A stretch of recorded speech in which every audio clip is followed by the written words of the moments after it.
بسم اللہ الرحمن الرحیم۔ محترم ناظرین، السلام علیکم ورحمۃ اللہ وبرکاتہ۔ خواب کی تعبیر کے سلسلہ میں ایک نئی ویڈیو کے ساتھ میں آپ کی خدمت میں حاضر ہوں۔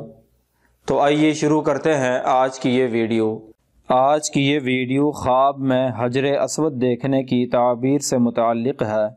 حضرت ابن سیرین رحمۃ اللہ علیہ نے فرمایا ہے، اگر کوئی آدمی خواب میں دیکھے کہ حجر اسود پر ہاتھ ملتا ہے تو اس کی تعبیر ہے کہ صاحب خواب کو اہل حجاز سے نفع پہنچے گا، اور اگر کوئی آدمی خواب میں دیکھے کہ اس نے حجر اسود کو اکھیڑا ہے تو اس کی تعبیر ہے کہ وہ آدمی بد مذہب، بد اعتقاد اور ناپاک ہوگا، اور اگر کوئی آدمی خواب میں دیکھے کہ حجر اسود کو پھر اس کی جگہ پر رکھ دیا ہے تو اس کی تعبیر ہے کہ وہ آدمی راہ راست پر آ جائے گا، اور اگر کوئی آدمی خواب میں دیکھے کہ اس نے آب زمزم پیا ہے تو اس کی تعبیر ہے کہ اس آدمی کو اپنی گمشدہ چیز واپس ملے گی۔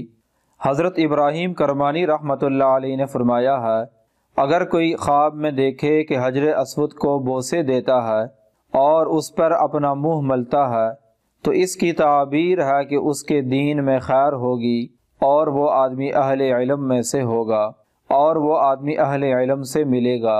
اگر آپ کو یہ ویڈیو اچھی لگی ہے تو برائے مہربانی اسے لائک کریں اور ہمارا چینل سبسکرائب کریں۔ اگر آپ بھی کسی خواب کی تعبیر جاننا چاہتے ہیں تو اس ویڈیو کے نیچے کمنٹ کریں یا ہمارے اس واٹس ایپ نمبر پر رابطہ کریں۔ وآخر دعوانا ان الحمد للہ رب العالمین۔